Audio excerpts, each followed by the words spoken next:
नमस्कार दोस्तों, smart classes education पर आपका हार्दिक स्वागत है। हम बात कर रहे थे कक्षा 12 अपना चैप्टर में प्रथम राष्ट्र निर्माण की चुनौतियां, चैलेंज ऑफ नेशनल।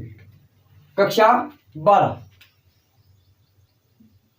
पहली किताब का हम शीत युद्ध का दौर पढ़ चुके हैं। अब दूसरी किताब का पहला अध्याय राष्ट्र निर्माण की चुनौतियां। मैंने अध्याय की शुरुआत की थी पंडित जवाहरलाल नेहरू के एक भाषण के साथ। भाषण का नाम था भाग्य वधु से चिर अप्रत्याशित भेंट, ट्रिस्ट विद डेस्टिनी। भाग्य के साथ वादा, एक भाग्य। पंडित जवाहरलाल नेहरू 14 व 15 अगस्त मध्य रात्रि के समय संविधान सभा के समक्ष एक भाषण देते हैं और उस भाषण में वो जो स्वतंत्रता आंदोलन हुए थे उसके महत्व को वो समझाते हैं।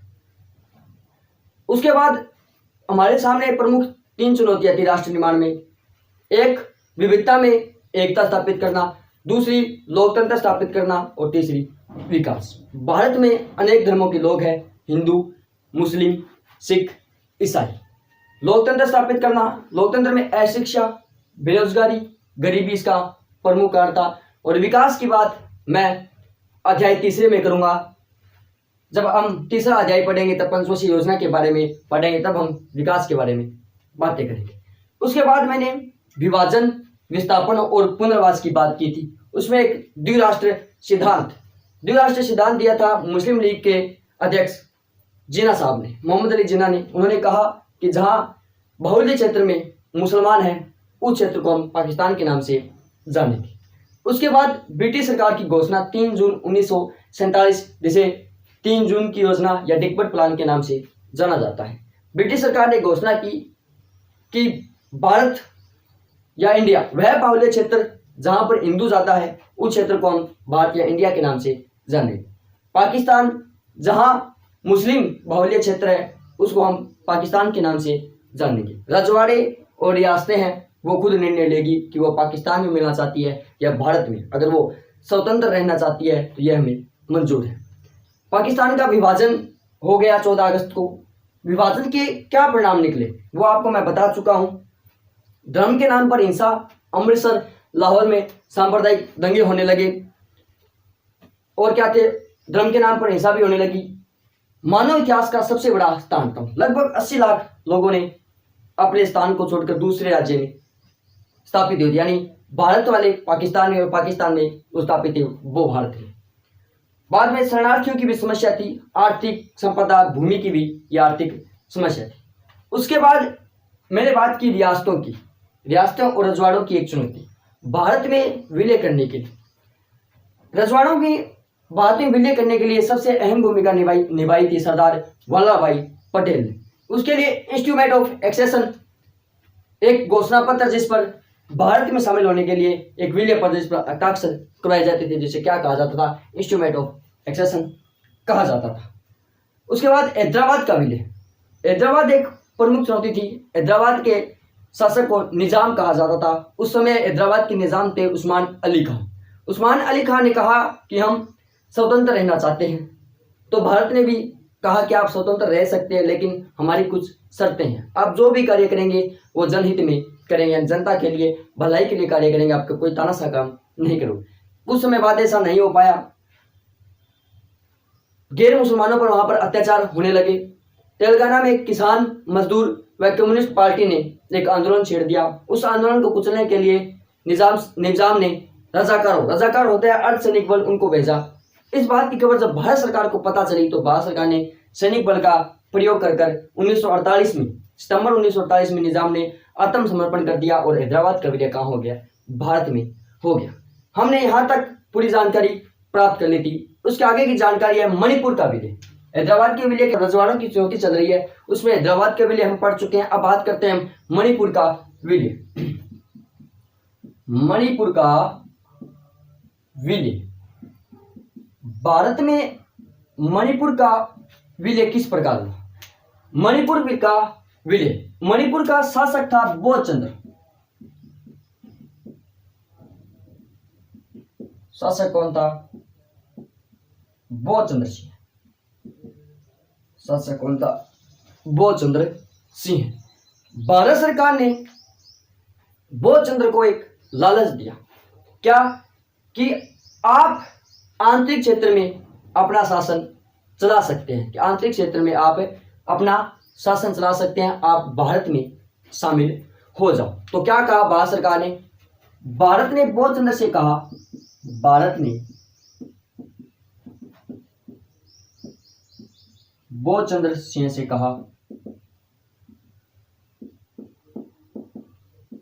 कि आप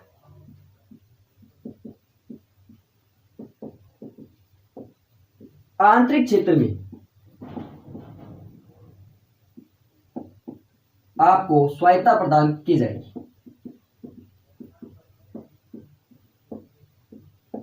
प्रदान की जाएगी, यानी आंतरिक क्षेत्र में आप अपना शासन चला सकते हो, भारत सरकार इसके लिए आपको बाध्य नहीं कर सकती।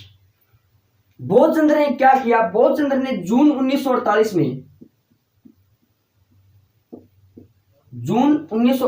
में मणिपुर के राजा ने वयस्क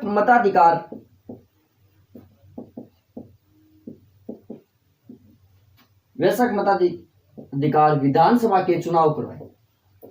विधानसभा के चुनाव करवाए।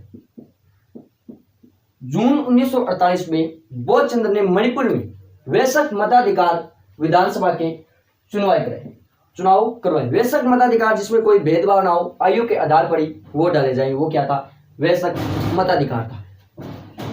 तो नोट लगाकर आप यह भी कह सकते हैं कि भारत का प्रथम राज्य जहां पर सर्वप्रथम वयस्क मताधिकार हुआ तो वो कौन सा है? मणिपुर। भारत का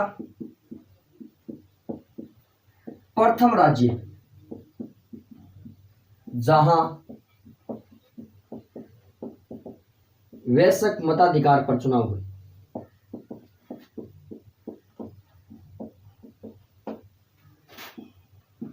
तो कौन सा था? मणिपुर। कौन सा था? मणिपुर। भारत का प्रथम राज्य है जहां वयस्क मताधिकार पर चुनाव हुए। मणिपुर के विलय करने में मणिपुर कांग्रेस ने भारत का पक्ष लिया। मणिपुर कांग्रेस ने कहा कि मणिपुर को भारत में शामिल कर देना चाहिए। मणिपुर कांग्रेस ने क्या कहा? मणिपुर कांग्रेस भारत में विलय हो, भारत में विलय हो, भारत में विलय हो। चुनाव हो गए, मणिपुर ने भारत सरकार का सहयोग किया, पक्ष लिया कि कहा कि आप भारत में मणिपुर का विलय कर सकते हो। तो अब सरदार वल्लभ भाई पटेल ने क्या किया? मणिपुर पर बल का प्रयोग कर मणिपुर को भारत में शामिल कर लिया। सरदार पटेल ने बल का प्रयोग कर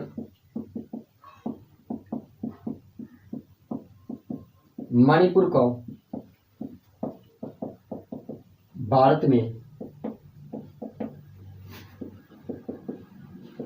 शामिल कर लिया।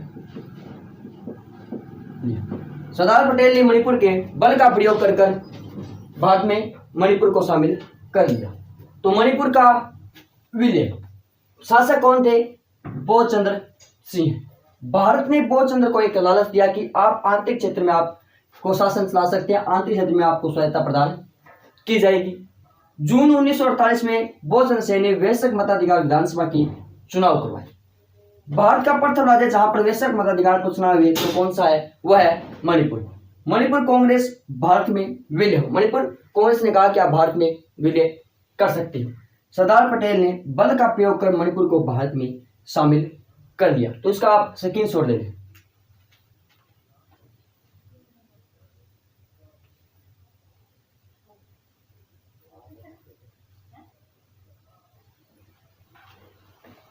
अब मैं बात करता हूं जूनागढ़ का विलय।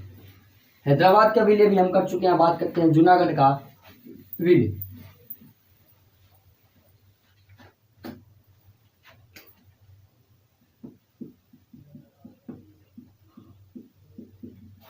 जूनागढ़ का विलय।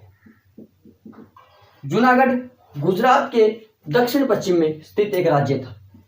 गुजरात के दक्षिण पश्चिम में स्थित राज्य। कौन सा था? तो जूनागढ़। यहां पर 80% जनता हिंदू थी, 80% जनता हिंदू थी, या हम कह सकते हैं कि हिंदू बाहुल्य क्षेत्र था। कहां पर? जूनागढ़। जूनागढ़ के नवाब थे नवाब महाबत खां। महाबत खान ने कहा कि हम पाकिस्तान में शामिल होना चाहते हैं, यानी पाकिस्तान में शामिल होने का निर्णय किया। पाकिस्तान में शामिल होने का निर्णय लिया। पाकिस्तान में शामिल होने का क्या है? निर्णय लिया। पाकिस्तान में शामिल होने का निर्णय लिया। वही सरदार पटेल, आपको बता चुका हूं, अहम भूमिका सरदार पटेल ने निभाई थी। सरदार पटेल ने यहां भी बल का प्रयोग कर जूनागढ़ को भारत में शामिल कर लिया। बल का प्रयोग कर भारत में शामिल कर लिया। सरदार वल्लभ भाई पटेल ने बल का प्रयोग कर जूनागढ़ को भारत में शामिल कर लिया। तो जूनागढ़ क्या है? गुजरात के दक्षिण पश्चिम स्थित एक राज्य था। 80% जनता वहां पर क्या थी? हिंदू थी। लेकिन वहां का नवाब था नवाब महाबत का। उन्होंने कहा कि हम पाकिस्तान में शामिल होना चाहते हैं, पाकिस्तान में शामिल होने के लिए निर्णय किया। लेकिन सरदार वल्लभ भाई पटेल ने बल का प्रयोग कर भारत में मणिपुर को जूनागढ़ को शामिल कर लिया। तो बात कर चुके हैं हम हैदराबाद का विलय किस प्रकार हुआ। हैदराबाद के नवाब, जिसे निजाम के नाम से जाना जाता था, उस्मान अली का पाकिस्तान में शामिल होने या स्वतंत्र रहने की इच्छा जाहिर की, लेकिन ऐसा हो नहीं पाया। उसके बाद मणिपुर शासक बोधचंद्र सिंह आंतरिक शासन क्षेत्र में स्वायत्ता प्रदान करने की इजाजत लेकर सरदार वल्लभ भाई पटेल के प्रयासों से वो भारत में शामिल, और जूनागढ़ का भी भारत में शामिल हो गया। इसका आप स्क्रीनशॉट ले लें। इसके बाद हम पढ़ेंगे राज्य पुनर्गठन आयोग। राज्य अब किस आधार पर बने उसके बारे में पढ़ेंगे। तो अब इसका आप स्क्रीनशॉट ले लें पहले।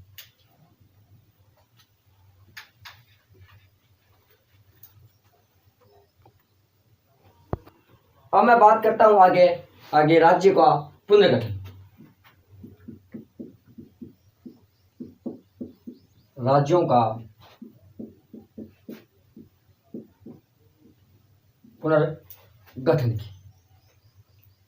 राज्यों के पुनर्गठन में कांग्रेस का एक नागपुर अधिवेशन होता है। कांग्रेस का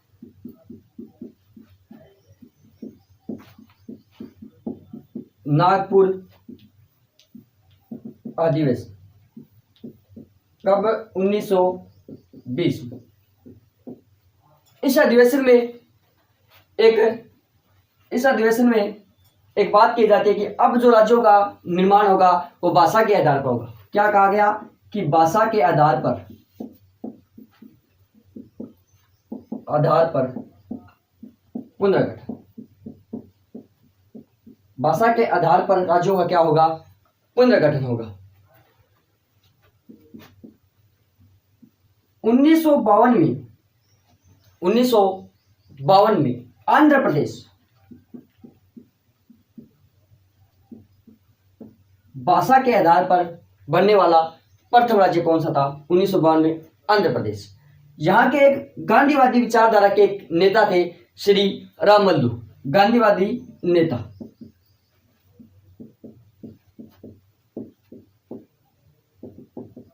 श्री रामल्लू। आंध्र प्रदेश की भाषा थी तेलुगु।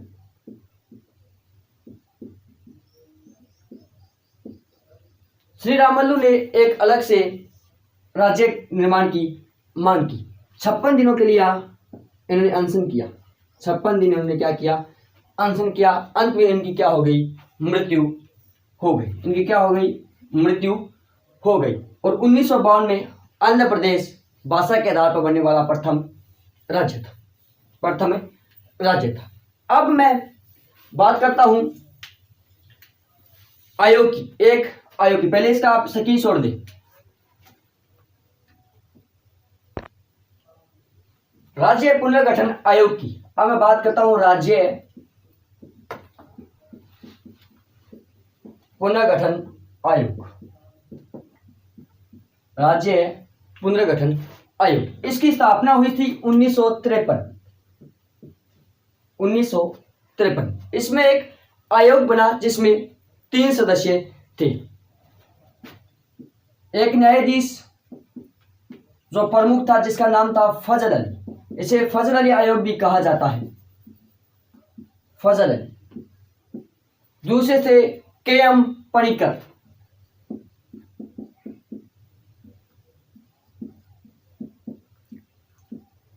और तीसरे थे हरदनाथ कंजरू।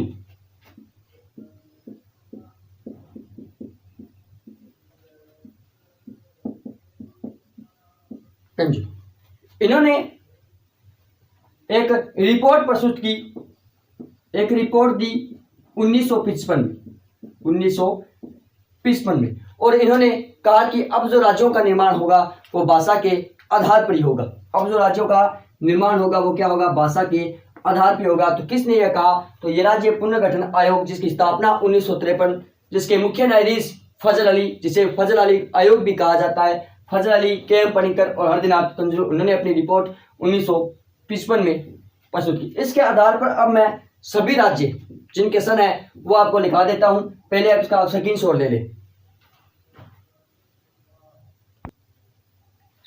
अब बात करता हूं मैं महाराष्ट्र राज्यों के निर्माण व सन। तो महाराष्ट्र व गुजरात 1960, कब, 1960। नागालैंड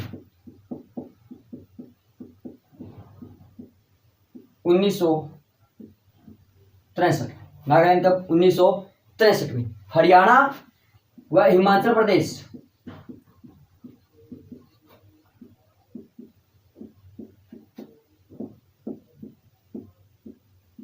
1966।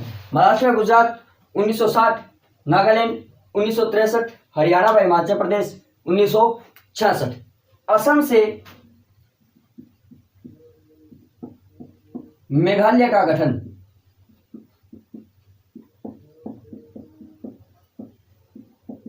असम से मेघालय का गठन कब हुआ, तो 1972 में असम से मेघालय का क्या हुआ, गठन हुआ। मणिपुर व त्रिपुरा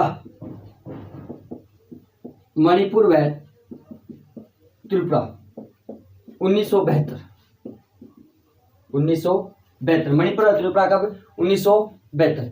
मिजोरम व अरुणाचल प्रदेश,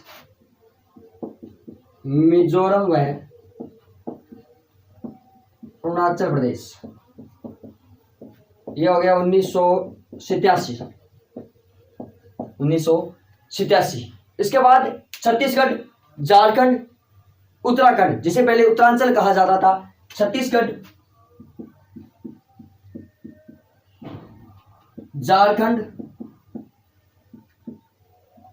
या उत्तरांचल, जिसे अब कहा जाता है उत्तराखंड की वादियां 2000। और हैदराबाद से एक राज्य का निर्माण का तेलंगाना का वो हुआ 2014 में। तो यह महाराष्ट्र व गुजरात 1960, नागालैंड 1963, हरियाणा व हिमाचल प्रदेश 1966, असम से मेघालय का गठन 1972, मणिपुर व त्रिपुरा 1972, मिजोरम व अरुणाचल प्रदेश 1987, छत्तीसगढ़, झारखंड, उत्तराखंड 2000 और तेलंगाना का 2014। तो इसका आप स्क्रीनशॉट ले लें। इसके बाद मैं बात करता हूं अब अब्दुल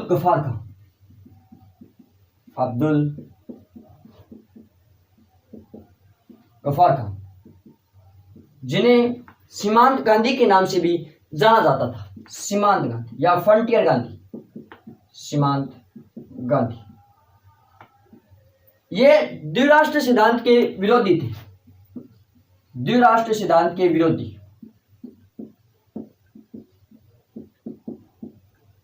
और पाकिस्तान एक स्वतंत्र देश देने के विरोध में थे। पाकिस्तान पाक के विरोध में कौन? फंटियर गांधी, सीमांत गांधी, अब्दुल गफ्फार खान। अब मैं आता हूं इस पाठ के अंत में। सभी जानकारी मैं आपको दे चुका हूं। इस पाठ के अंत में एक कॉलम बना है, उस कॉलम में लिखा है गांधी जी की शहादत। अब मैं बात करता हूं महात्मा गांधी की शहादत के बारे में। गांधी जी की शहादत। जब देश 15 अगस्त 1947 को आजाद हुआ, दिल्ली के लाल किले पर तिरंगा फहराया जा रहा था, तब गांधी जी कलकत्ता में अनशन कर रहे थे। क्या कर? कलकत्ता में अनशन कर रहे थे। गांधी जी पाकिस्तान को एक अलग राष्ट्र देने के विरोध में थे। जब पाकिस्तान एक अलग राष्ट्र बन चुका, लेकिन गांधी जी ने कहा कि उन्हें आर्थिक हिस्सा भी देना चाहिए। इसके लिए गांधी जी ने अनशन शुरू कर दिया। गांधी जी ने कभी कहा था कि मैं जब तक जिंदा रहूंगा तब तक इस भारत की भूमि के 2 टुकड़े नहीं होने दूंगा, लेकिन ऐसा नहीं हो पाया। महात्मा गांधी की शहादत। तो देश आजाद हुआ 15 अगस्त 1947। तब गांधी जी कहाँ थे? तब गांधी जी थे कलकत्ता में, और वहां पर हड़ताल कर रखी थी कि पाकिस्तान को आर्थिक हिस्सा दिया जाए, लेकिन ऐसा नहीं हो पाया। गांधी जी की बात पहले गांधी जी ने कहा था कि जब भारत की भूमि के 2 टुकड़े नहीं हो पाएंगे, लेकिन ऐसा हो गया। अब बात करता हूं मैं 30 जनवरी, जब गांधी जी की मृत्यु हो जाती है नाथूराम गोडसे के द्वारा। नाथूराम गोडसे के द्वारा गांधी जी की हत्या।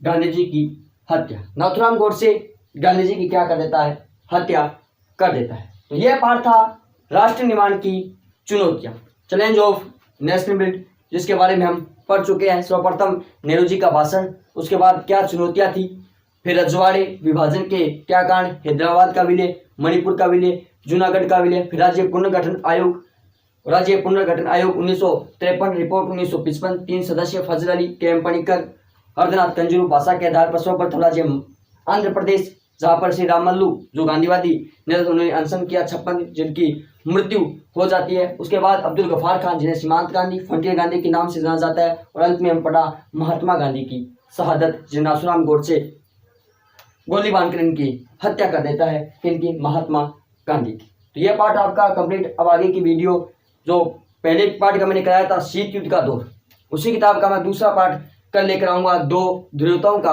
अंत। 2 ध्रुवताओं, अमेरिका और सोवियत संघ के हम जिक्र करेंगे कि सोवियत संघ का विघटन किस प्रकार हुआ। तो जय हिंद, जय भारत दोस्तों।